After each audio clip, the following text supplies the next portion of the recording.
ನಮಸ್ತೆ ಫ್ರೆಂಡ್ಸ್, ನಿಮಗೆಲ್ಲ tassels and ಟೇಲ್ಸ್ಗೆ ಸ್ವಾಗತ. ಇವತ್ತು ನಾವು ಈ ರೀತಿಯ ಒಂದು ಫ್ಲವರ್ ಮೋಟಿಫ್ ಇದು ಕುಚ್ಚು ಡಿಸೈನನ್ನು ಕಲಿಯೋಣ. ಇದು ಸಿಂಗಲ್ ಸ್ಟೆಪ್ ಆಗಿರ್ತದೆ. ಬನ್ನಿ ಹೇಗೆ ಮಾಡೋದು ಅಂತ ಕಲಿಯೋಣ. 6 ಎಳೆ ಸಿಲ್ಕ್ ಥ್ರೆಡ್ ತೆಗೆದುಕೊಂಡು ಅದಕ್ಕೊಂದು ನಾಟ್ ಹಾಕಿ ಮೇನ್ ಫ್ಯಾಬ್ರಿಕ್ನ ಬ್ಯಾಕ್ ಸೈಡ್ ನಾಟ್ ಬರುವ ಹಾಗೆ ಹಿಡ್ಕೊಂಡು ಒಂದು ಸಿಂಗಲ್ ಕ್ರೋಶೆ ಹಾಕಿಕೊಳ್ಳಬೇಕು. ಆಗ ಅಲ್ಲಿಗೆ ಅದು ಥ್ರೆಡ್ ಫಿಕ್ಸ್ ಆಗ್ತದೆ. ನೆಕ್ಸ್ಟ್ 3 ಚೈನ್ ಸ್ಟಿಚ್ ಆದಮೇಲೆ ಚೈನ್ ಸ್ಟಿಚ್ ಎಲ್ಲಿಗೆ ಬರ್ತದೆ ಅಂತ ನೋಡಿ ಅಲ್ಲಿಗೆ ಒಂದು ಸಿಂಗಲ್ ಕ್ರೋಶೆ.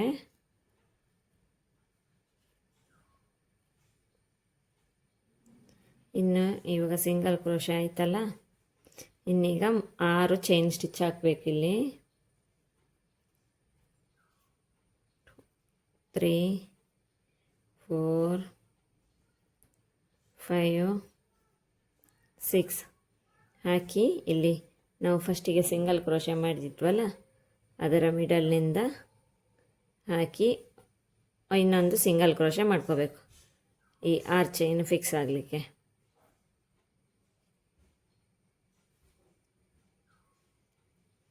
ಈಗ ಇಲ್ಲಿ ಫಿಕ್ಸ್ ಆಯಿತಾ? ಇಲ್ಲೊಂದು ಸರ್ಕಲ್ ಫಾರ್ಮ್ ಆಯಿತು, ಕಾಣ್ತದಾ? Circle form ಆಗಿದಲ್ವಾ? ಇನ್ನು ಇವಾಗ ಈ ಫ್ಯಾಬ್ರಿಕನ್ನು ಉಲ್ಟಾ ತಿರುಗಿಸ್ಕೋಬೇಕು, ಅಂದರೆ ಬ್ಯಾಕ್ ಸೈಡು. ಇಷ್ಟೊತ್ತು ಮೇನ್ ಸೈಡಲ್ಲಿ ಮಾಡಿದ್ವಿ, ಇನ್ನು ವರ್ಕ್ ಬ್ಯಾಕ್ ಸೈಡ್ನಿಂದ ಸ್ಟಾರ್ಟು. 2 ಚೈನ್ ಸ್ಟಿಚ್ ಹಾಕಿ, ಈ ಚೈನ್ ಸ್ಟಿಚ್ಚನ್ನು ಒಂದು ಕಂಬದಾಗೆ ಕನ್ಸಿಡರ್ ಮಾಡ್ತೀವಿ.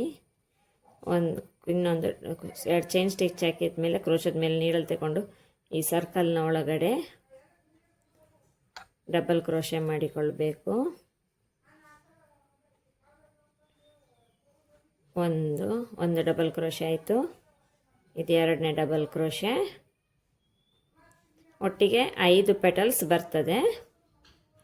ಇದೀಗ ನಾನು ಫಸ್ಟ್ ಪೆಟಲಿದು ವರ್ಕ್ ಮಾಡ್ತಾ ಇದ್ದೀನಿ.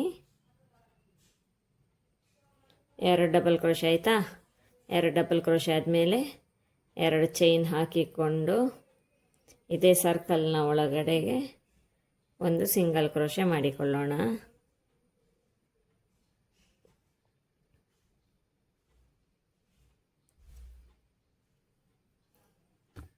ಈಗ ನೋಡಿ ಕಾಣ್ತದೆ ನಿಮಗೆ,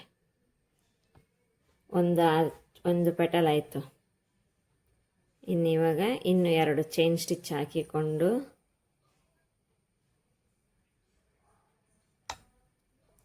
ಇದೆಲ್ಲವೂ ಬ್ಯಾಕ್ ಸೈಡ್ನಿಂದ ಮಾಡಲಿಕ್ಕೆ.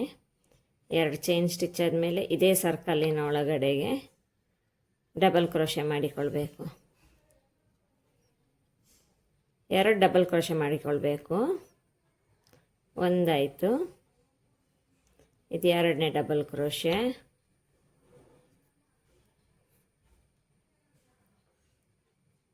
ಎರಡು ಡಬಲ್ ಕ್ರೋಶೆ ಆದ ಮೇಲೆ 2 ಚೈನ್ ಸ್ಟಿಚ್ಚು. 2 ಚೈನ್ ಸ್ಟಿಚ್ ಹಾಕಿ ಇದೇ ಸರ್ಕಲ್ನ ಒಳಗಡೆಗೆ ಸಿಂಗಲ್ ಕ್ರೋಶೆ ಹಾಕಿಕೊಳ್ಬೇಕು.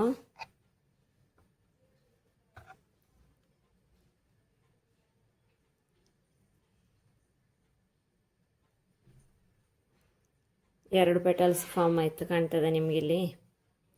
ಇದೊಂದು ಪೆಟಲ್, ಇದೊಂದು ಪೆಟಲ್. ಈಗ 2 ಚೈನ್ ಸ್ಟಿಚ್ಚು. 2 ಚೈನ್ ಸ್ಟಿಚ್ ಹಾಕಿ ಹಿಡ್ಕೊಂಡು ಸೂಜಿ ಮೇಲೆ ದಾರ ತೆಗೆದುಕೊಂಡು ಡಬಲ್ ಕ್ರೋಶೆ.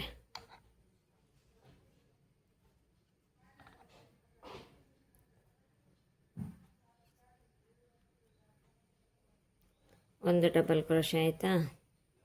ಇನ್ನೊಂದು ಡಬಲ್ ಕ್ರೋಶೆ.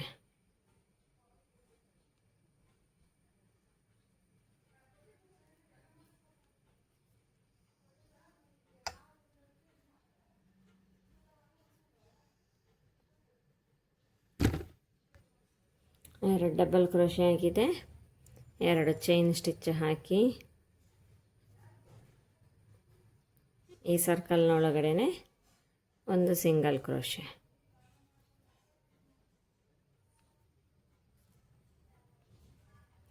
ಇಲ್ಲೀಗ 3 ಪೆಟಲ್ ಫಾರ್ಮ್ ಆಗಿದೆ ನೋಡಿ.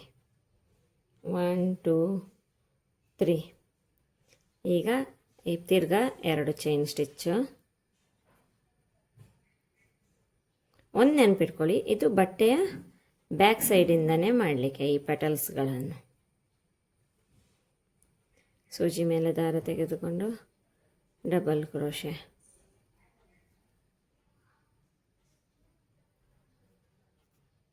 ಒಂದು ಡಬಲ್ ಕ್ರೋಶೆ ಆಯಿತು, ಇನ್ನೊಂದು ಡಬಲ್ ಕ್ರೋಶೆ,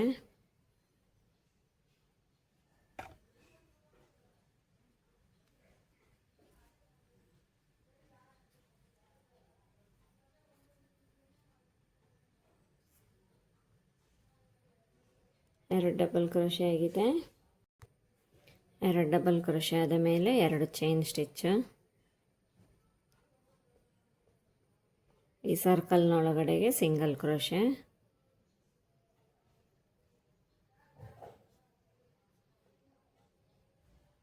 ಇಲ್ಲಿಗೆ 4 ಫೆಟಲ್ಸ್ ಫಾರ್ಮ್ ಆಗಿದೆ. 1 2 3 4. ಈಗ 5th ಒನ್,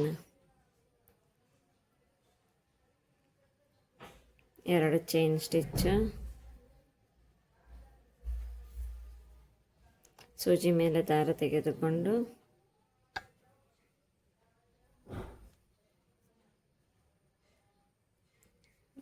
ಒಂದು ಡಬಲ್ ಕ್ರೋಶೆ ಆಯಿತು. ಇದು 2ನೇ ಡಬಲ್ ಕ್ರೋಶೆ.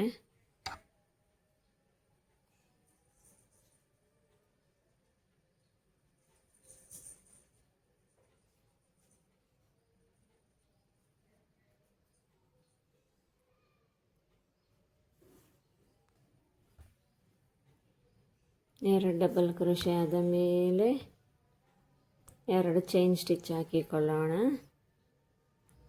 1 2. ಇದನ್ನೀಗ ಇಲ್ಲಿ ನಾವು ಫಸ್ಟಿಗೆ ಸಿಂಗಲ್ ಕ್ರೋಶೆ ಹಾಕಿದ್ವಲ್ಲ, 3 ಚೈನ್ ಸ್ಟಿಚ್ ಹಾಕಿ ಆ ಸರ್ಕಲನ್ನೆಲ್ಲ ಫಿಕ್ಸ್ ಮಾಡಲಿಕ್ಕೆ ಅದರ ಒಳಗಡೆನೆ ಹಾಕಿ ಒಂದು ಸಿಂಗಲ್ ಕ್ರೋಶೆ ಹಾಕಿಕೊಳ್ಳೋಣ.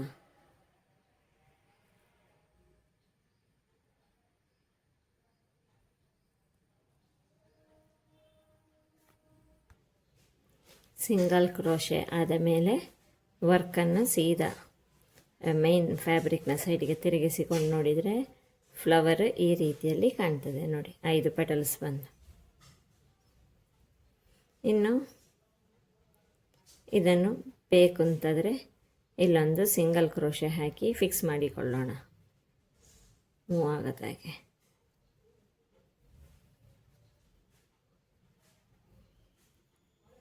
ಅಲ್ಲಿಗೆ ವರ್ಕ್ ಫಿಕ್ಸ್ ಆಯಿತು. ಇನ್ನಿವಾಗ 3 ಚೈನ್ ಹಾಕಿಕೊಳ್ಳೋಣ.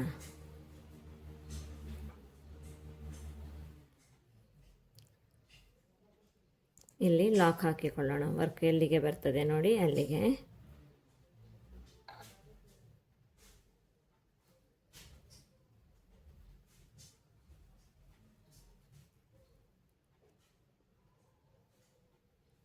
ಇದು ಹತ್ತಿರ ಆಗಬಾರ್ದು ಅನ್ನೋ ಕಾರಣಕ್ಕೆ ಇಲ್ಲಿ 3 ಚೈನ್ ಸ್ಟಿಚ್ಚಿದ್ದು ಗ್ಯಾಪ್ ಕೊಟ್ಟಿದ್ದು.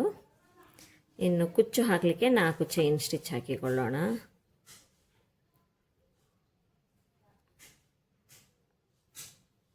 ನಾಲ್ಕು ಚೈನ್ ಸ್ಟಿಚ್ ಹಾಕಿ ಎಲ್ಲಿಗೆ ಬರ್ತದೆ ಅಲ್ಲಿಗೆ ಲಾಕ್ ಮಾಡೋಣ.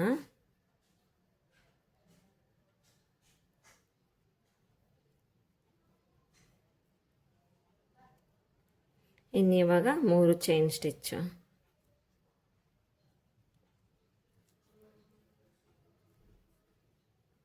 ಮೂರು ಚೈನ್ ಸ್ಟಿಚ್ ಹಾಕಿ ಎಲ್ಲಿಗೆ ಬರ್ತದೆ ಅಲ್ಲಿಗೆ ನೋಡಿ ಲಾಕ್.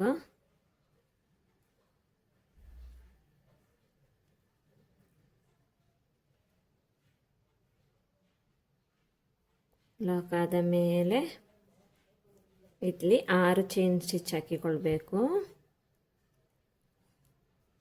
1 2 3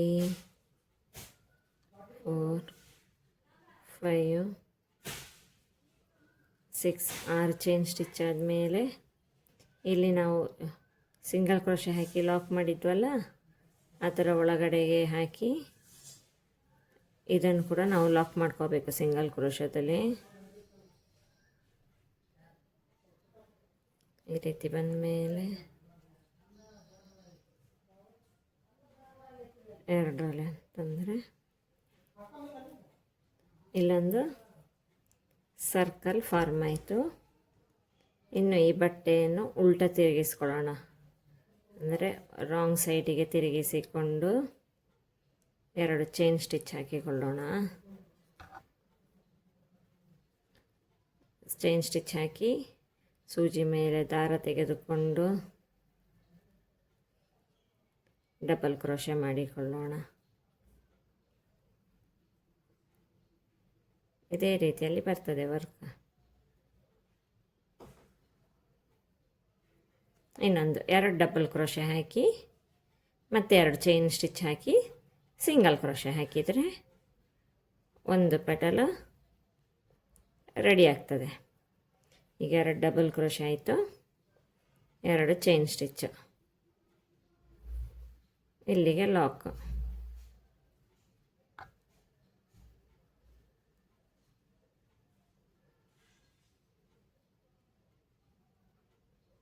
ಎಲ್ಲಿಗೆ ಬರ್ತದೆ ಅಲ್ಲಿಗೆ ಲಾಕ್ ಹಾಕೋದು ನಾವು ಆ ಸರ್ಕಲ್ನೊಳಗೆ. ಪುನಃ 2 ಚೈನ್ ಸ್ಟಿಚ್, 2 ಡಬಲ್ ಕ್ರೋಶೆ ಹಾಕ್ಕೊಳ್ಬೇಕು ಆ ಸರ್ಕಲ್ನೊಳಗಡೆ.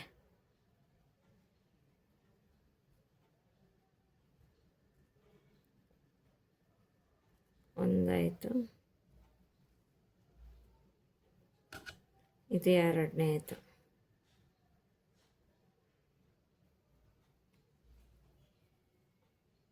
ಎರಡಾದಮೇಲೆ 2 ಚೈನ್ ಸ್ಟಿಚ್ಚು,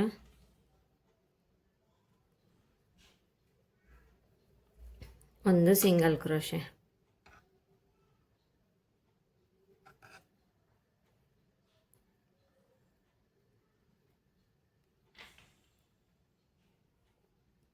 ಇದೇ ರೀತಿಯಲ್ಲಿ ಹಾಕಿದರೆ ಆಯಿತು. ನಾನು ಇದೇ ರೀತಿ ಹಾಕಿಕೊಂಡು ಹೋಗಿ 5ನೇ ಪೆಟಲ್ ಸಿಗೋವಾಗ ಹೇಗೆ ಎಂಡ್ ಮಾಡೋದು ಅಂತ ತೋರಿಸ್ತೀನಿ. ಈಗ ನಾನಿಲ್ಲಿ 5ನೇ ಪೆಟಲ್ಸಿದ್ದು ಕೊನೆಯ ಹಂತಕ್ಕೆ ಅಂದರೆ 2 ಚೈನ್ ಸ್ಟಿಚ್ ಹಾಕಿ ಆಗಿದೆ. ಇಲ್ಲಿ ನಾವು ಸಿಂಗಲ್ ಕ್ರೋಶೆ ಮಾಡಿದ್ವಿ ನೋಡಿ, ಇಲ್ಲಿ ಕಾಣ್ತದೆ. ಇದರ ಒಳಗಡೆಗೆ ಸೂಜಿಯನ್ನು ಹಾಕಿ ಫಿಕ್ಸ್ ಮಾಡಿಕೊಳ್ಬೇಕು ಈ ರೀತಿಯಲ್ಲಿ.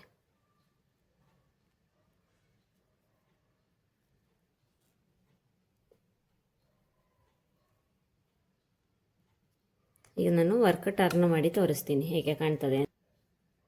ವರ್ಕ್ ಟರ್ನ್ ಮಾಡಿದ ಮೇಲೆ ಈ ರೀತಿಯಲ್ಲಿ ಕಾಣ್ತದೆ. ಇದೊಂದು ಪೆಟಲ್, ಇದೊಂದು ಪೆಟಲ್, ಇಲ್ಲಿ ಮಿಡಲಲ್ಲಿ ಕುಚ್ಚು ಹಾಕಲಿಕ್ಕೆ. ಇನ್ನು ಈ ವರ್ಕನ್ನು ಇಲ್ಲಿ ಫಿಕ್ಸ್ ಮಾಡಲಿಕ್ಕೋಸ್ಕರ ಒಂದು ಇದು ಸಿಂಗಲ್ ಕ್ರೋಶೆ ಮಾಡಿಕೊಳ್ಳೋಣ. ಅದು ಬೇಕು ಅಂತಿಲ್ಲ, ಬೇಕಾದರೆ ಮಾಡಿಕೊಂಡ್ರೆ ಆಯಿತು. ನಾವಲ್ಲಿ 3 ಚೈನ್ ಹಾಕಿ ಮಾಡ್ತೀವಲ್ವ, ನಾನು ಆದರೂ ಇರಲಿ ಅಂತೇಳಿ ಇನ್ನೊಂದು ಮಾಡ್ಕೋತೀನಿ ಅಷ್ಟೇ. ಆಯಿತಾ? ಇನ್ನು 3 ಚೈನ್ ಸ್ಟಿಚ್ಚು,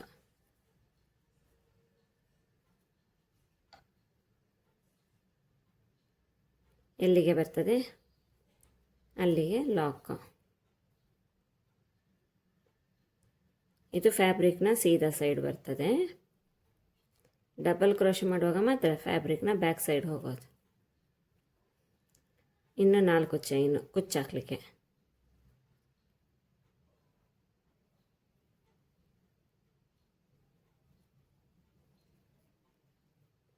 ಇದು ಎಲ್ಲಿಗೆ ಬರ್ತದೆ ನೋಡಿ, ಅಲ್ಲಿಗೆ ಲಾಕ್.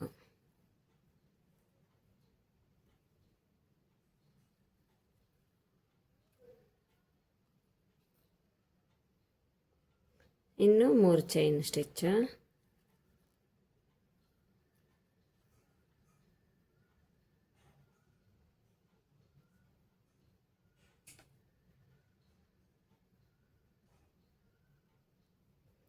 ಚೈನ್ ಆದಮೇಲೆ ಎಲ್ಲಿಗೆ ಬರ್ತದೆ ನೋಡಿ, ಅಲ್ಲಿಗೆ ಲಾಕ್ ಹಾಕಿಕೊಳ್ಳೋಣ. ಒಂದು ಸಿಂಗಲ್ ಕ್ರೋಶೆ ಮಾಡಿ ಲಾಕು.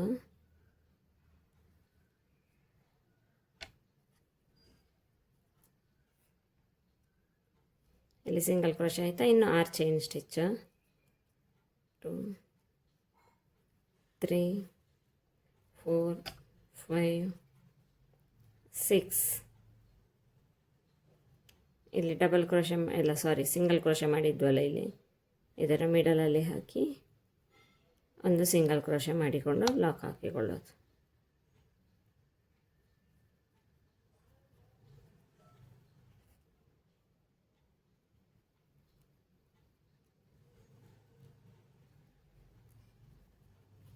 ಈಗ ಇಲ್ಲೊಂದು ಲುಕ್ ಕಾಣ್ತದಲ್ವಾ.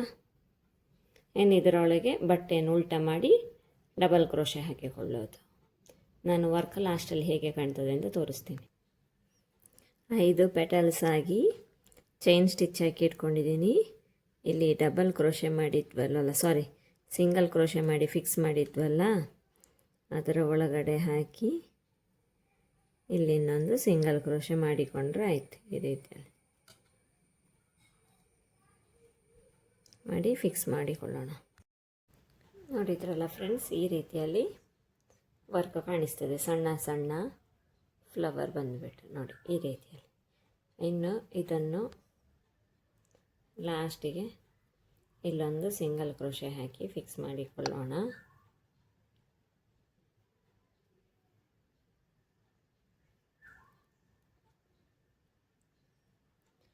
ಮೂರು ಚೈನ್ ಸ್ಟಿಚ್ ಹಾಕೋಣ ಬೇಕು ಅಂತ, ಆದರೆ ಇದು ಗ್ಯಾಪು ಕಂಟಿನ್ಯೂ ಆಗೋದಕ್ಕೋಸ್ಕರ 3 ಚೈನ್ ಸ್ಟಿಚ್ ಹಾಕಿ 3 ಚೈನ್ ಸ್ಟಿಚ್ ಆದಮೇಲೆ ಇಲ್ಲೊಂದು ಸಿಂಗಲ್ ಕ್ರೋಶೆ ಹಾಕಿ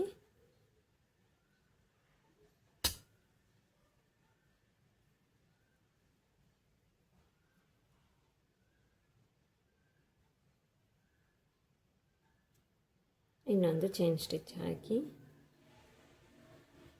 ಈ ಎಕ್ಸ್ಟ್ರಾ ಲೂಪನ್ನು ಕಟ್ ಮಾಡಿಕೊಳ್ಳೋಣ.